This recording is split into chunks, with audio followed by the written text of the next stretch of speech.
다윗은 40년 동안 이스라엘을 다스린 후에 솔로몬에게 왕위를 넘겨주고 하나님의 부르심을 받게 되었습니다.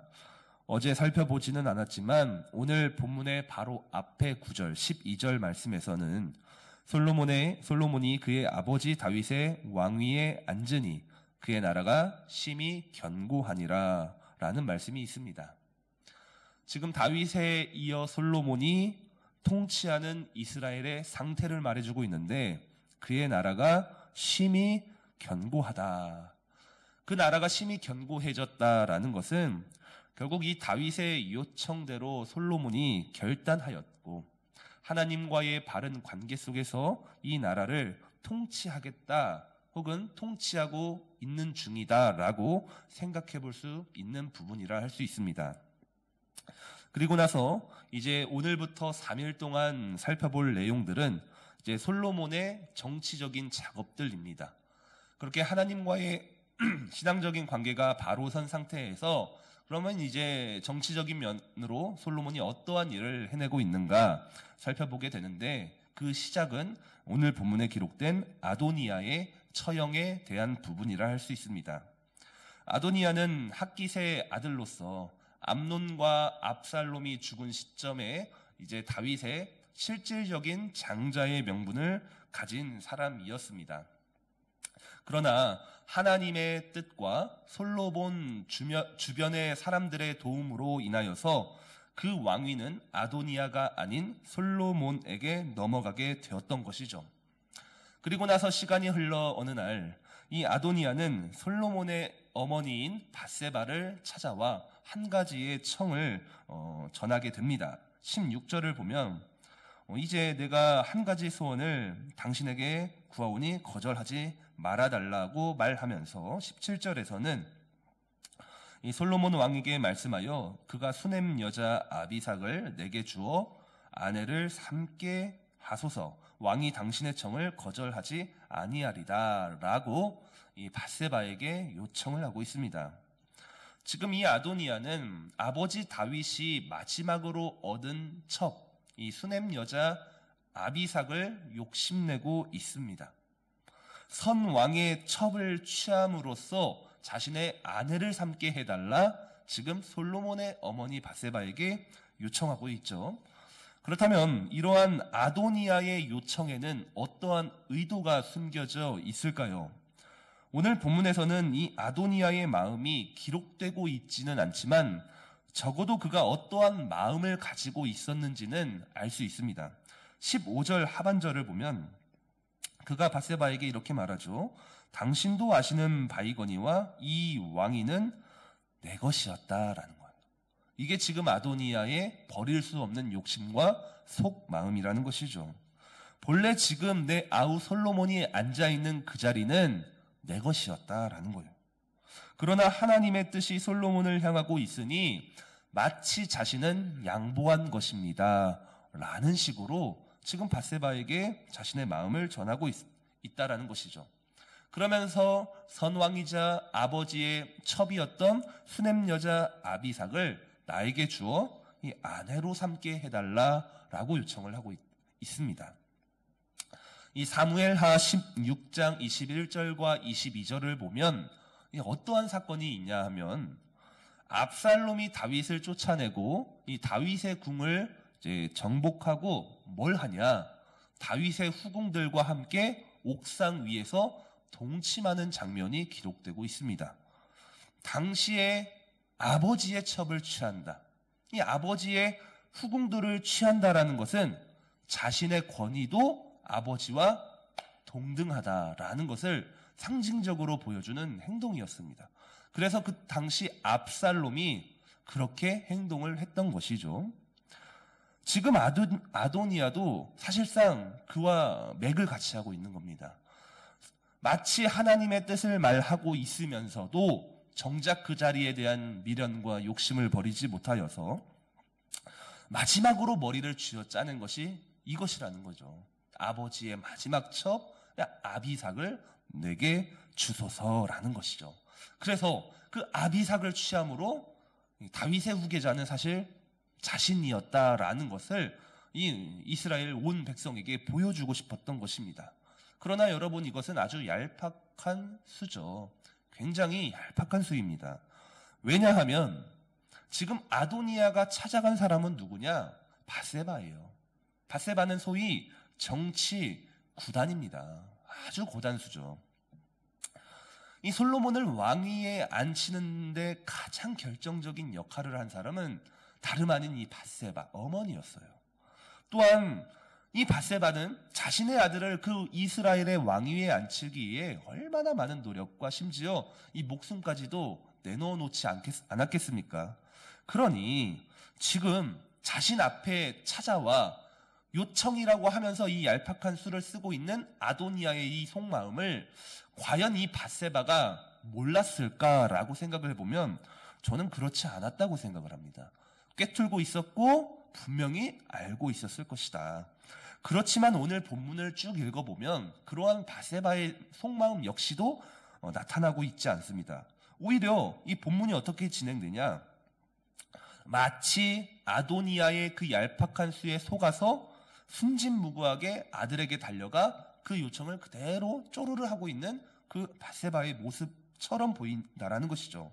20절에서 밧세바가 이르되 내가 한 가지 작은 일로 왕께 구하오니 내 청을 거절하지 말아달라고 하면서 21절에서는 이르되 청하건대 수넴 여자 아비삭을 아도니아에게 주어 아내로 삼게 하소서, 그대로 전달을 했다라는 것이죠.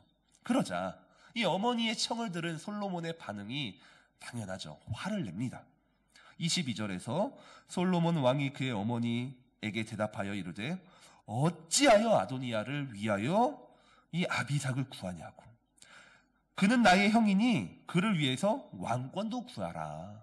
또 제사장 아비아달과 스루야의 아들 요압을 위해서도 구하라. 이런 식으로 어머니를 향해 역정을 하고 있다라는 것이죠.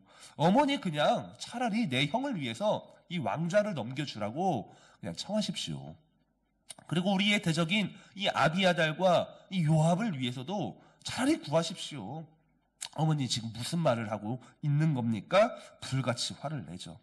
마치 순진무구한 여인처럼 아도니아의 청을 그대로 전했던 이 밧세바는 그러한 솔로몬의 반응을 보고 어땠을까 생각을 해보면 만족했을 것 같아요. 정말 아무것도 모르는 것처럼 이 아도니아의 요청을 들은 이 솔로몬이 불같이 화내니 이 어머니 밧세바로서는 오히려 다행이다라고 생각하지 않았을까 합니다. 왜냐하면 이 밧세바의 입장에서는 이스라엘의 왕위는 당연히 내 아들의 것이죠. 다른 누구에게 왜 이 왕위를 양보할 수 있겠습니까? 그리고 그 솔로몬의 왕위를 흔들고 또한 불안하게 하는 모든 요소들은 제거하고 싶은 게 이 정치 구단 밧세바의 속마음이었을 것입니다.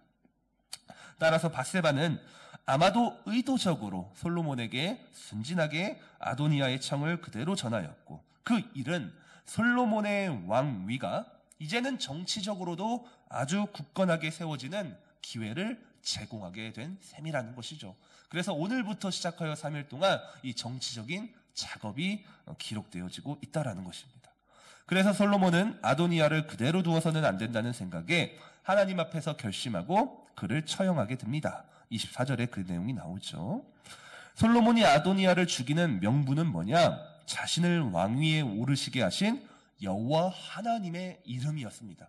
내가 여호와 하나님의 이름으로 맹세하여 그를 처형하였다라는 것이죠. 이렇듯 왕이 된 솔로몬은 하나님의 일하심을 명분으로 삼아서 자신의 반대 세력, 왕위를 위협하는 자들을 이제 하나씩 제거하게 됩니다. 사랑하는 성도 여러분, 사실 오늘 본문을 쭉 묵상해보면 어떠한 면이 드러나고 있냐? 인간의 얄팍한 술수를 비롯하여 지극히 정치적이고 또한 계산적인 인간의 행동들만 드러나고 있음을 우리가 볼 수 있습니다.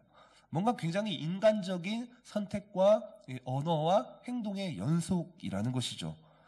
이 아도니아는 얄팍한 술수를 쓸 수밖에 없는 굉장히 어리석고 우둔한 사람으로 나타나고 있고, 밧세바는 그것을 기회로 삼아 정치적으로 아주 교묘하게 이용하는 사람처럼 보이기도 하고, 솔로몬은 어떻습니까?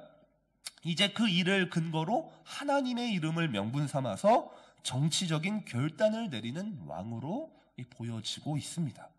그렇지만 여기에는 숨겨져 있는 영적인 교훈 하나가 있습니다.